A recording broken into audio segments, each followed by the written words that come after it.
Good morning. Good morning. Welcome to Daily Dose. It's Tuesday, December 21st, shortest day of the year, the first day of winter.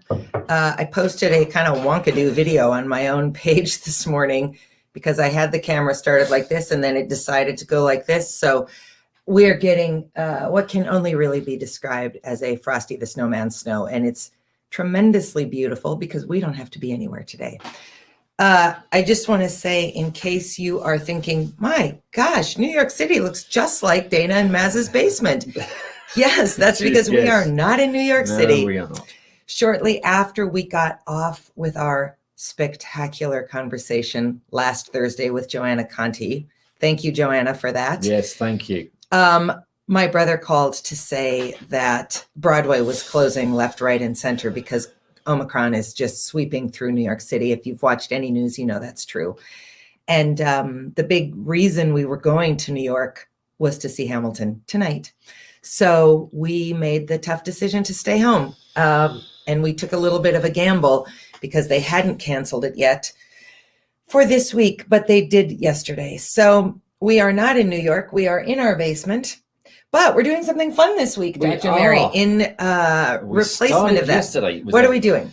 Bit of a whim on your part. You came up with this fiendish plan because when we weren't going to New York, Dana's mum suggested we come to see them for the weekend. So we did. In Minneapolis. And on the way back yesterday, Dana had this fiendish plan of, because we're not going to New York this week, we are going out to a different location to have at least a fun NA drink together, or bar snacks, or even maybe full-blown dinner. Every night this week. To celebrate the fact that you can still have fun if your plans all go to hell. And it's That's Christmas. True. And we're together and we're both healthy. Yes, which you may recall this time last year, we were sick as hell because we had COVID. I, in particular, was incredibly sick. I was sick for a day. I was sick for many days and still don't have my smell back entirely. But I didn't mean to cut you off. No, Sorry. That's fine. And we can do this, of course, mostly for our own peace of mind and for those around us, is because we're both vaccinated and boosted.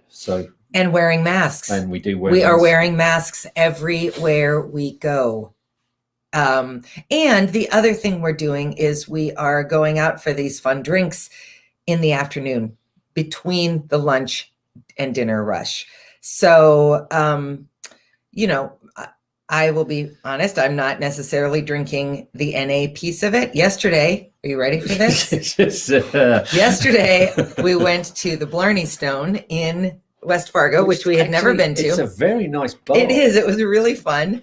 And I just thought, what the heck? When in Ireland, act like an Irish person. So I ordered a Guinness with Chambord and it totally left me. Chocolate. Can you think what that is? It doesn't matter. I did write it down. I'm going to look it up. Raspberry and chocolate inside the Guinness. That was really tasty. It was a little big. A pint of Guinness is nothing to mess around with. Oh, here I'm watching us watch us.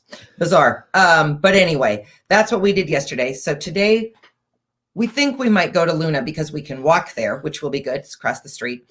But here's the question for you. Where should we go this week in Fargo Moorhead? Lay out the criteria, Dr. Mary, please. It doesn't have to be an Irish bar or anything like that. Which is good, because there's not that many of them. It has to be somewhere fun where they serve non-alcoholic beverages, especially, preferably cocktails.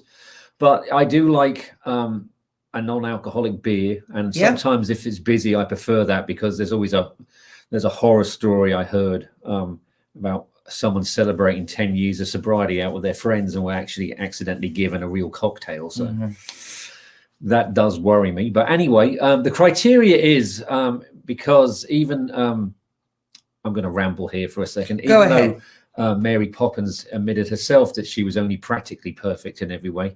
Dana Davall is practically perfect in every way, except the fact that she does put the kibosh on eating out because she is a vegetarian. I don't put the kibosh on it. It just limits things because I don't want beef with a side of beef served over a bed of pork. Here's a couple of things. There were a couple of restaurants in recent history that we couldn't go to. One of them was the restaurant inside Mount Rushmore, because all they sold was meat. The other one was actually an Irish pub in Stillwater, which did... Kahlua! Kahlua and Chambord, which had no vegetarian option whatsoever. And we've been to Ireland recently, well, a couple of years ago, and Ireland have embraced vegetarian menus. So has the Republic of England. So if you're vegetarian, you can go to England. England is not a republic, just in case anyone's confused. If you can go to England, you can have a very overboiled, mushy vegetarian meal with the best of them. This story's gone off the rails because I couldn't remember the friggin' word Kahlua. Yes. Cut this out. No. Pretend that this isn't live. This is all good. So we're going to criteria of a place we could go to that has non-alcoholic options for drinks and possibly vegetarian menus. Thank you. Let's take a commercial break. We'll be right back. Okay, we're back. That's this week's deal. But let's talk about what happened last week. So we have been doing something sort of fun. We Uber to either downtown or to downtown Moorhead, downtown Fargo or Moorhead, and then we eat dinner out and then we walk home. So it's about a 2 to 2.5 mile walk, which is great if the weather's nice. And just a fun way to get some exercise in, as well as being supportive of local restaurants and, all those kinds of things. Last week, we were at Rustica in Moorhead. Excuse me. And a woman came up to us and said, she asked if I was Dana Delval. And I said, yes. And she got kind of emotional and said that she knew someone who used to be on my board. They had worked together, and this woman died very, very, very unexpectedly, probably 8 years ago, and really left a huge hole in the art sector, at her place of work, and in her circle. And so this woman was just telling me how much she knew that Erin, who is the woman we knew together, Erin had loved the arts and loved being on the board of the Arts Partnership and all those kinds of things. And it was a very nice conversation. Okay. So then do you think she'd had a little bit to drink? I think she had. She had, but she wasn't belligerent. No, she was lovely, friendly, kind of weepy. Then she wanted to meet Maz. And then she said this to us, let me buy you a drink. Now, I had just had a glass of wine and Maz had just had a non-alcoholic beer. And so we were kind of ready to leave. And we said, oh my gosh, absolutely not. No, I have to buy you a drink. Let me buy you a drink. What are you drinking? No, it's fine. We were about to, you're having a drink. Let me buy you a drink. It's Christmas. That's what you do. Let me buy you a drink. So I looked at Maz. You sort of gave me a, okay. And we said, oh, okay. He's having a non-alcoholic, whatever you were having, and I'm having the house red. All right. On the surface, that's a really lovely gesture. First of all, have you ever actually bought a stranger a drink? Because I never have, because it's $1 billion. And because I don't know. I don't think along those lines. But it was very generous of her to do this. She wanted to make this connection. She wanted to remember our mutual friend. She wanted to celebrate that she was meeting Maz, and she just wanted to be festive. So all of that is lovely.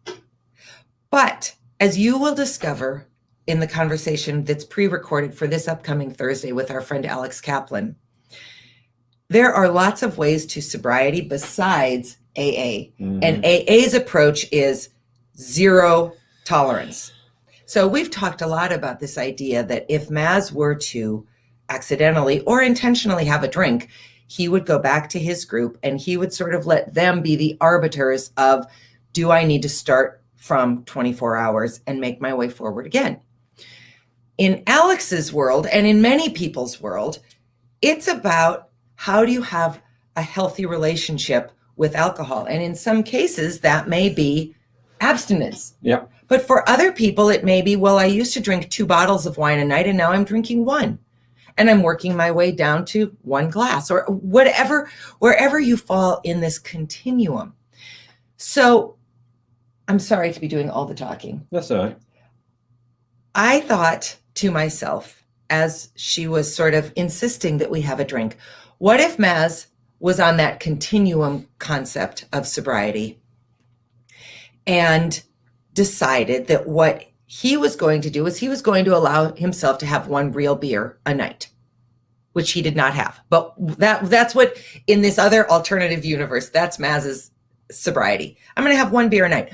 Well, now this person has come, and in the spirit of generosity and friendship, and the season has just really pushed a second drink on someone who maybe can't handle a second drink. Because you've heard a ton of guests say one of my favorite things: 1 drink is too many, and 10 drinks isn't enough. Yep. Right? Did I say that right? What do you do with that? So talk to us about what you do with that. There are many things you could do. This woman was not belligerent at all. And she actually told the barmaid to give us what we were drinking, which I thought was, when I heard her say that, I thought, this is great, because Dana got another glass of wine, and I got I got another bottle of. And what Rusted could do the people that work at Rusted, I asked once, and they must have spread the word, because whenever I ask for a non-alcoholic beer, they bring me the bottle and a glass, so I know I've got a bottle of non-alcoholic beer in front of me. Isn't that what happens with all bottles of beer? No, sometimes they pour it at the bar. Okay. So that's the lovely. So anyway, she said, get them what they're drinking. And when I heard that, I thought, this is going to be fine. Now, even when I was drinking, and because we've had guests on the show who say that when alcoholics go out, and I've done the same myself, we don't drink to stay in control, so you can drink what you want to drink when you go home. Okay. So if I was ever going to Duffy's, I would only have 2 drinks. And then if someone bought me a drink, say, oh, this is so, I'd never drink it. I'd just accept it, but I wouldn't drink it, because I know that if I have that drink, something would kick in, and then I'll just be off and running. So there is a danger there. Or, so if you're in this position where you could, you don't want to offend anyone, but you don't want to drink it, accept it. You haven't paid for it. Just put it to one side, and then it'll, a bar staff person will come and collect it. You can say that one's done, and they'll just take it away without any fuss. And if you are someone who wants to be generous and celebrate with people and insists on buying drinks, if somebody demurs and says, oh gosh, no thanks, probably let it go. You could do that, but then if you've got a few drinks in you, that's hard. Yeah, but it was from absolutely a place of good intention that she did that. And I'm not upset with her that she did it, but it presupposes that everybody who is in a bar can manage the alcohol that's in front of them, or can manage the lack of alcohol that's in front of them. Or, I mean, how did she know he and I hadn't already had 4 glasses of wine and 4 beers? I mean, it just makes a lot of assumptions, even if you're coming from a really good place. And even if you don't think you have an alcohol problem, or you don't have an alcohol problem, that extra drink that someone bought you as fun, that could be the one that pushes you over the edge when you think you're safely driving home. I would never have driven after 2 glasses of wine, because that's just too much for me. So had it been in the era where Maz was drinking, I did all the driving, always, because I drink so much less than he used to drink that we just knew I was going to drive. Well, we would have been in a little bit of a pickle at that point. Yeah, well, we would have been fine, because I'm the ultimate designated driver nowadays. When you were drinking. When I was drinking, yeah. So it's just something to be aware of. I hope she doesn't see this and think we're criticizing her, because we're not. Lovely gesture. Lovely gesture. Lovely to meet you. Yep. Okay, so Thursday is a pre-record, as I said, with our friend Alex Kaplan. Do tune in. He's with an organization called Of Substance. He's the founder and the CEO. And they are using media to try to help people envision a very different world around alcohol. It's a fantastically interesting conversation. I hope you will watch it. And then we're going to take next week off. So next Tuesday and Thursday, there will be no Daily Dose. Come back in the new year. Can you imagine that in only a week and a half more time is the new year? That's crazy town. But it is. So we will be back on Tuesday, the 4th. Enjoy your Christmas and your New Year's if you don't celebrate Christmas, all those things. One last thing. What was that fantastic sign that we saw? The electronic signboards all the way down I-94. Something like drive sober, it's the best Christmas present, or something like that. So there you go. Keep that in mind. There's nobody in your family who wants you to drink more than they want you to arrive safely to them or back. And then the last thing to say is Omicron is no joke. So if you're thinking about getting together because you're tired of all of this, don't be stupid. Be smart, continue to be vigilant, wear your masks, get your booster. Don't get together in large groups. Nobody cares that we're tired of this. Doctors don't care that we're tired of this. Doctors are just tired. Nurses are just tired. People are dying. So be smart. Spend one more Christmas in your little cocoon and be careful. Drinking and Omicron are killing people all over the place. So just work to do your part to manage both of them. Merry Christmas. Happy holidays. We'll see you in the new year. Have a good one. Bye.